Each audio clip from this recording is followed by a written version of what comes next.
ശാന്തി.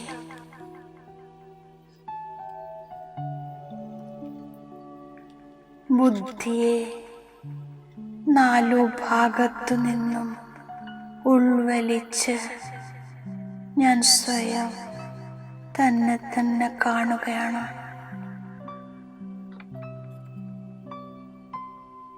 മസ്തകമധ്യത്തിൽ പ്രകാശിക്കുന്ന ഞാൻ ഒരു ചൈതന്യ നക്ഷത്രമാണ്.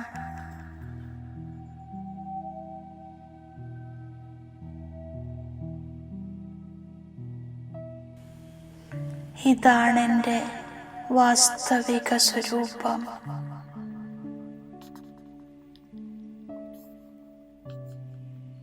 ആത്മീക സ്വരൂപത്തിൻ്റെ സ്മൃതിയിൽ ഞാൻ ആത്മാവ് ശരീരത്തിൽ നിന്നും ഡിറ്റാച്ച് ആവുകയാണ്. സമ്പൂർണ്ണ ശരീരം തീർത്തും ശാന്തമാകുന്നു. സർവകർമ്മേന്ദ്രിയങ്ങളും പൂർണ്ണമായും ശീതളമാകുന്നു.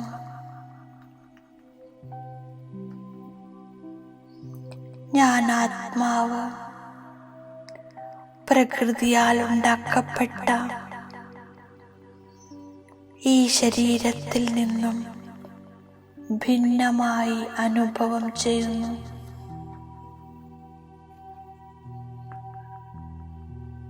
ഞാൻ ചേതനാത്മാവ് വേറെ, ശരീരമാകുന്ന വസ്ത്രം വേറെ.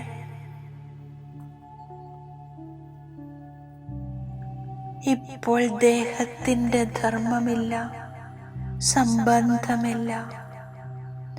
ബുദ്ധിബലത്തിലൂടെ ശരീരത്തിൽ നിന്നും വേറിടുന്ന ഡ്രിൽ ചെയ്യുന്നു.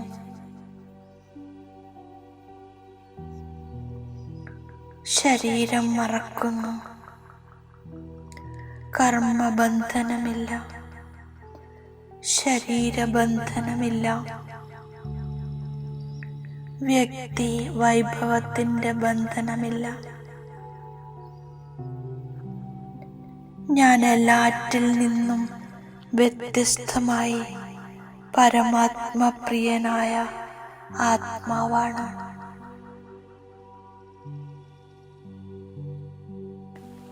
സർവ്വതും മറന്ന് മനസ്സിൽ കേവലം ഒരു ശിവബാബയുടെ, വിദേഹി ശിവബാബയുടെ ഓർമ്മയിരിക്കുന്നു.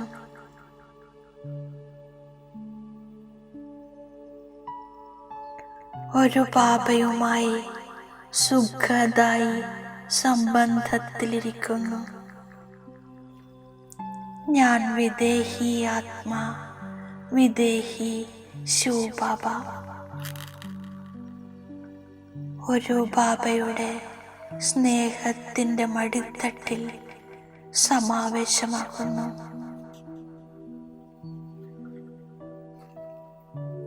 ബാബ നിഷ്കളങ്കനായ നാഥനാണ്.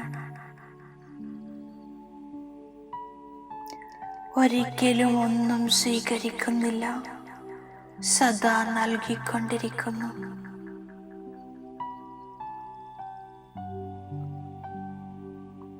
കുട്ടികൾ ഒരു പിടി അവൽ നൽകി പകരം കൊട്ടാരം നേടുന്നു.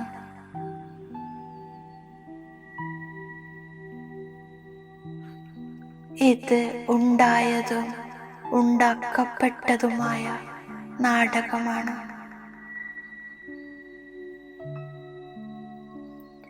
ഇതിൽ നിന്നും ഒരാത്മാവിനു പോലും രക്ഷപ്പെടാൻ സാധ്യമല്ല. ആർക്കും മോക്ഷമില്ല.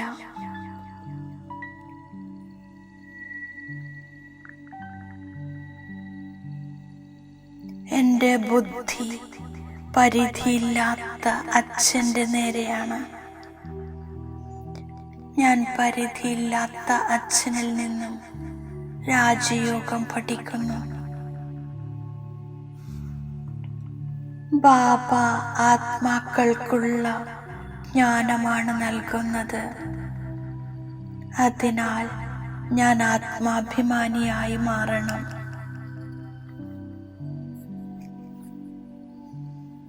പുരുഷോത്തമ സംഗമയുഗത്തിൽ അച്ഛൻ വന്ന് കുട്ടികളെ ആത്മാഭിമാനിയാക്കി മാറ്റുന്നു. ആത്മാവ് ശരീരത്തിലൂടെ പാട്ടഭിനയിക്കുന്നു. പഠിക്കുന്നതും ആത്മാവാണ്, ശരീരമല്ല.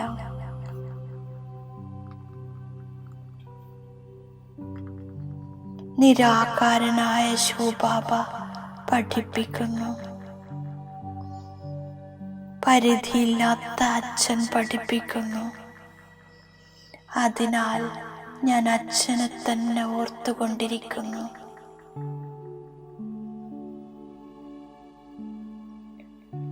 ഒരേ ഒരു നിരാകാരനായ അച്ഛൻ്റെ നാമമാണ് ശിവൻ.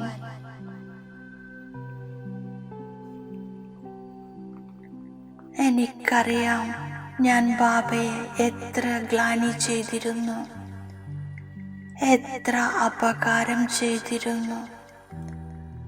ഭക്തിയിൽ സ്വയം അലഞ്ഞു തിരിഞ്ഞതുപോലെ ബാബയെയും കല്ലിലും ഉള്ളിലും അലയിച്ചു.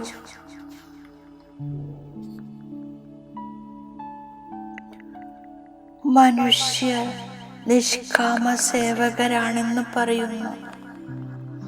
എന്നാൽ അച്ഛൻ മനസ്സിലാക്കി തരുന്നു, അച്ഛനല്ലാതെ മറ്റാർക്കും നിഷ്കാമ സേവനം ചെയ്യാൻ സാധ്യമല്ല.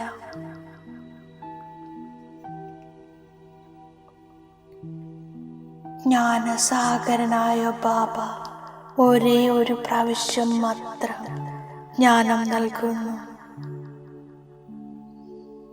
പുരുഷോത്തമ സംഗമയുഗത്തിൽ ഒരു പ്രാവശ്യം വന്ന് എന്നെ പുരുഷോത്തമനാക്കി തിരിച്ചു പോകുന്നു. ഇതാണ് ജ്ഞാനം. കുട്ടികൾ ബാബയെ വിളിച്ചിരുന്നു, ബാബ അങ്ങ് വന്ന് പതിതരെ പാവനമാക്കി എല്ലാവരുടെയും സദ്ഗതി ചെയ്യൂ എന്ന്. അതിനാൽ ഇപ്പോൾ ബാബ വന്നിരിക്കുകയാണ്. ഭക്തിയിൽ അരകൽപ്പം രാത്രിയായിരുന്നു, ജ്ഞാനത്തിൽ അരകൽപ്പം പകലുണ്ടാകുന്നു. ഈ സമയത്ത് ഭോഗികളായതിനാൽ ലോകത്തിൽ വൃദ്ധിയുണ്ടാകുന്നു, ആയുസ് കുറയും. ബാബ വന്ന് അധർമ്മത്തെ വിനാശം ചെയ്ത് സൃഷ്ടിയെ പരിമിതപ്പെടുത്തുന്നു. ഡ്രാമയിൽ അവസാന സമയത്ത് പാട്ടുള്ളവർ അവസാനം വരുന്നു. ആദ്യം പാട്ടുള്ളവർ സത്യുഗത്തിൻ്റെ ആരംഭത്തിൽ തന്നെ വരും.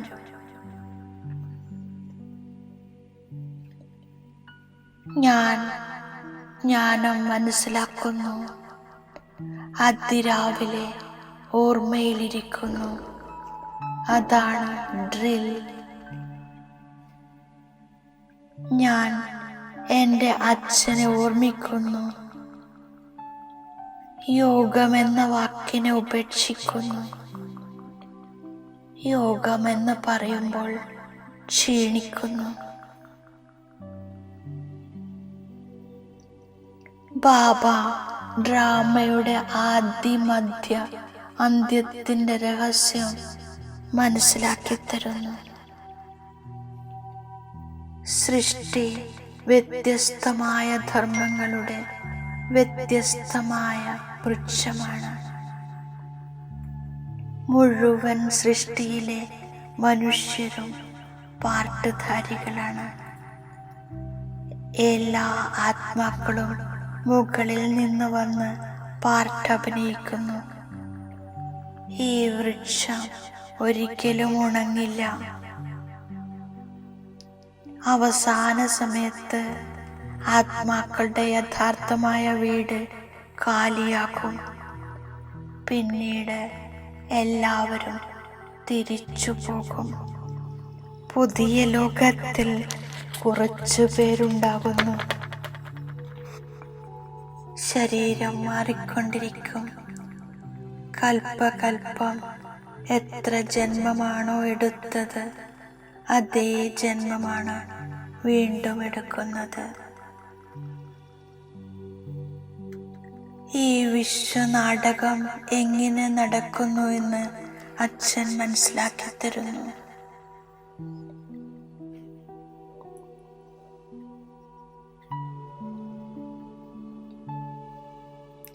ഞാൻ കൽപ്പകൽപ്പം ഇവിടെ പഠിപ്പ് പഠിക്കുന്നു.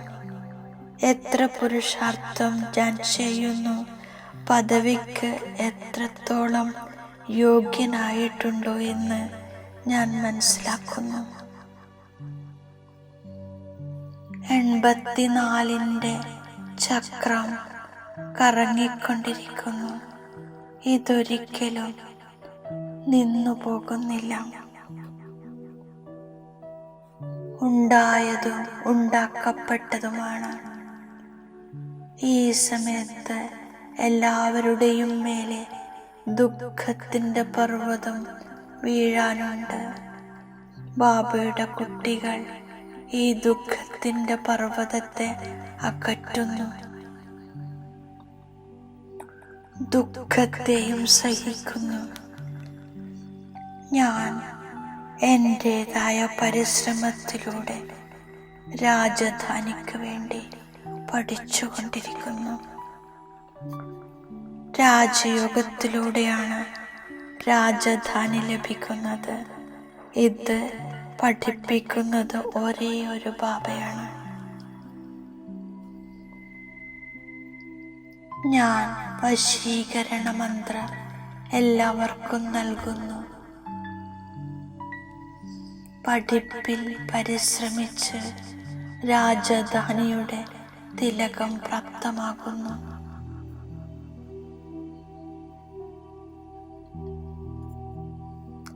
ദുഃഖത്തിന്റെ പർവ്വതത്തെ അകറ്റുന്നതിന് വിരൽ സഹയോഗം നൽകുന്നു.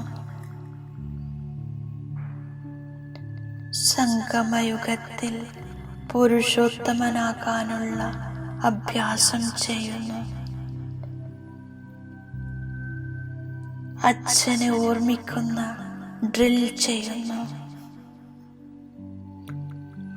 ഞാൻ ബാബയുടെ വരദാനത്തിന്റെ സ്മൃതി സ്വരൂപമാകുന്നു. സേവനത്തിൽ വിഘ്നങ്ങളെ ഉന്നതിയിലേക്കുള്ള ഏണിപ്പടിയാണെന്ന് മനസ്സിലാക്കി മുന്നേറുന്ന നിർവിഘ്ന സത്യമായ സേവാധാരിയായി ഭവിക്കൂ.